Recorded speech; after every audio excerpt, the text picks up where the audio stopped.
জীবনে এই তিনটা ভুল কখনোই করো না, নয়তো মানুষ তোমাকে দুর্বল আর লুজার মনে করবে আর সবাই তোমাকে ইউজ করে ছেড়ে দেবে।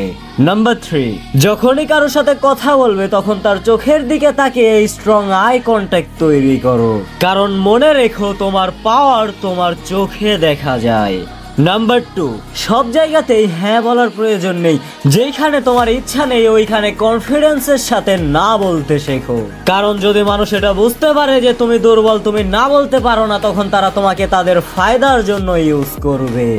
নাম্বার 1, আর সব থেকে বেশি ইম্পর্টেন্ট, সব সময় বাদশার মতো অ্যাটিটিউড রাখো। যেখানে না বলতে ইচ্ছা হয় ওইখানে না বলে দাও, আর যেখানে হ্যাঁ বলতে ইচ্ছা হয় ওইখানে হ্যাঁ বলো। তোমার নিজের যেটা করতে ইচ্ছা হয় তুমি ওইটা করো।